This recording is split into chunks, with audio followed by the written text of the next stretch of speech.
आज हम पढ़ेंगे एप्लीकेशन ऑफ ट्रिग्नोमेट्री के बारे में। हमारे पास अगर कोई ट्रायंगल है, सपोज ए बी सी, तो उस एक एंगल के अपोजिट जो साइड है, एंगल बी अगर इसका नाम है तो उसके अपोजिट जो साइड उसको हम बी बोलते हैं। ऐसे ही एंगल ए के अपोजिट साइड जो होगी इसको हम ए बोलेंगे, और एंगल सी के अपोजिट जो साइड होगी इसको हम सी बोल देंगे। अगर तुम इन ए प्लस बी प्लस सी कर दो, इन साइड्स का एडिशन करो तो ये पैरामीटर आ जाएगा, और अगर इस पैरामीटर का हाफ कर दो तो वैसे पैरामीटर नहीं हो जाएगा। इजी। अगर हमें इसका एरिया निकालना है तो उसे हम डिनोट करेंगे डेल से, मतलब ये ट्रायंगल से। अब जो एक इंपॉर्टेंट रेशियो आता है हमारे पास वो है a upon sine a is equals to b upon sine b is equals to c upon sine c. Very easy, very simple, very straight. ये तो हमारे पास जो रेशियो है ये बहुत इंपॉर्टेंट है पूरे चैप्टर में, पूरे चैप्टर का बेस है यार, इसको याद रखना। और इसी को अगर हम थोड़ा एडवांस लेवल पर लेके जाएँ तो हम देख सकते हैं a is equals to k time sine a होता है, b is equals to k time sine b होता है, c equals to k time sine c होता है। And similarly a plus b plus c is always equals to k time sine a plus sine b plus sine c. All good, समझ आया? आगे चलते हैं। उसके बाद हमारे पास आते हैं कुछ कोसाइन फार्मूलाज या फिर कोसाइन रूल्स। यहाँ पे होता है cos A is equals to B square plus C square minus A square upon 2bc। अब तुम बोलोगे फार्मूला तो बड़ा लंबा है, याद कैसे करें? ईजी भाई। यहाँ पे अगर तुम्हारे पास ये कॉस ए है तो तुम्हें यहाँ पे ए स्क्वायर का मल्टीप्लाई करना पड़ेगा, स्ट्रेट सिंपल। तो याद रख लेना, cos A is equals to B square plus C square minus A square upon 2bc।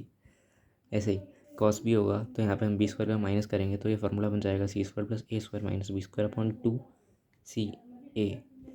नीचे देखते हैं कॉस सी, इसका फार्मूला भी सेम बनेगा, ये हो जाएगा a square plus b square minus c square upon 2ab। आगे बढ़ते हैं तो हमारे पास आते हैं कुछ प्रोजेक्शन फार्मूलाज। प्रोजेक्शन फार्मूलाज हमारे पास अगर कोई साइड सी है तो that would be equal to a times cos b plus b times cos a. याद रखना है तो तुम याद रखना, प्रोजेक्शन फार्मूला में हमेशा कॉस आएगा, हमेशा हमेशा प्रोजेक्शन फार्मूला में कॉस यूज़ होता है। यहाँ पर जहाँ पर हम ए का मल्टीप्लाई कर रहे हैं वहाँ पे बी आएगा, और जहाँ हम बी का मल्टीप्लाई कर रहे हैं यहाँ पे ए रहेगा, सिंपल। अगर हमारे पास बी है जिसका प्रोजेक्शन फार्मूला बी का निकालना है तो वो होगा a times cos c plus b time c times sine cos a. थोड़ा कंफ्यूजिंग है। आगे है बी, मतलब a is equals to b times cos c plus c times cos b. Easy. अगला है टेंजेंट फार्मूला। टेंजेंट के बाद जहाँ पे भी आती है वहाँ पे आता है टेन। अगर हमारे पास है टेन बी माइनस सी अपॉन 2, तो ये हमेशा इक्वल होगा b minus C upon b plus c multiply to cot a upon 2। And here b c and a जो बड़े बड़े लिखे हैं, जो टैन के साथ और कॉट के साथ हैं, ये एंगल्स हैं। अगर इसको याद रखना है तो ये बड़ा इजी है। जो चीज़ टैन के साथ है बी माइनस सी, वो कॉट के साथ नहीं रहेगी, जो कि ए है। कॉट के साथ जो एंगल में है बी माइनस सी, ये हो जाएगा बी माइनस सी अपॉन बी प्लस सी। इसको मल्टीप्लाई करना है, ख़त्म। आगे आते हैं अपने पास कुछ ऑक्सिलरी फार्मूलाज। अगर हमारे पास ट्रिग्नोमेट्रिकल रेशियो के हाफ एंगल्स हैं तो हम ये फार्मूलाज यूज़ करेंगे। अगर हमारे पास आता है अभी साइन a/2 तो ये हमेशा इक्वल होगा रूट में एस जो कि सेमी पेरीमीटर है माइनस बी एस माइनस सी अपॉन बी सी। अब यहाँ पे देखो ऐसे तो माइनस होना ही है, इसमें तो कोई डाउट नहीं है। यहाँ पे अगर हम ए के लिए निकाल रहे हैं ना तो यहाँ पे ए पुट नहीं होगा, यहाँ पे बी और सी होगा। Similarly cos sine b/2 this would be equal to root of S minus A multiply to S minus C upon A multiply to C. और फिर साइन सी के लिए देखते हैं, साइन c/2 का होगा यहाँ पे root of S minus A S minus B upon A B. ये कॉस के लिए भी होता है। अगर यहाँ पे है कॉस a/2 तो यहाँ पे ईजिली मल्टीप्लाई हो जाएगा root of S multiply to S minus A upon B C. यहाँ पे देखो, यहाँ पे ए था तो यहाँ पे ए आया कॉस के लिए, है ना।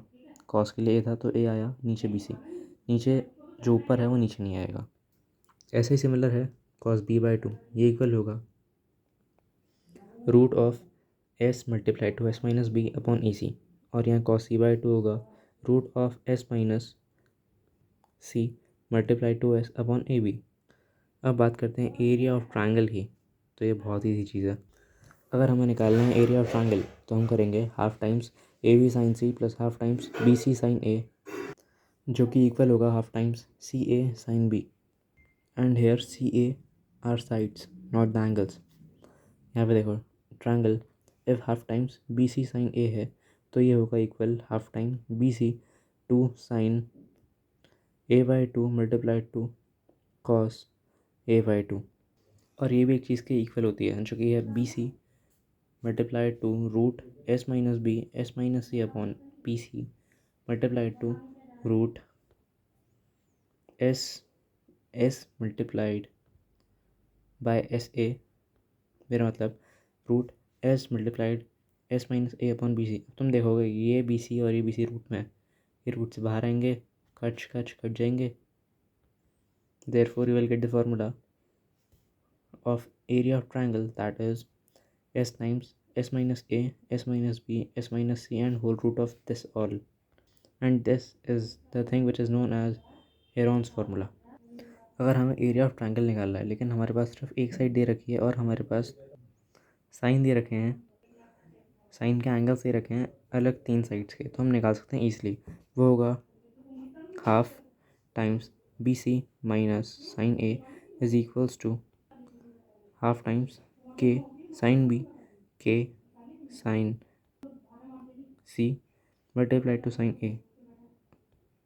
ये भी इक्वल होगा half times k square equal to sine a sine b sine c के, और this whole will be equals to half times a upon sine a का square multiply to sine a sine b and sine सी।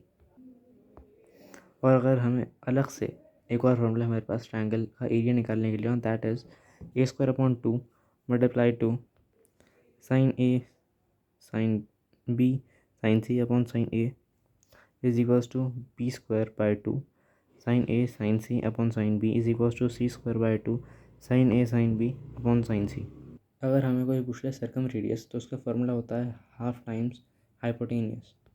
चलो एक आध question कर लेते हैं। अगर हमारे पास है c square is equals to a square plus b square, तो हमें बताना है ए की four times s minus A S minus b s minus c कितना होता है। तो हमें क्या पता है एरिया ऑफ ट्रायंगल क्या होता है, root of s s minus A S minus b s minus C.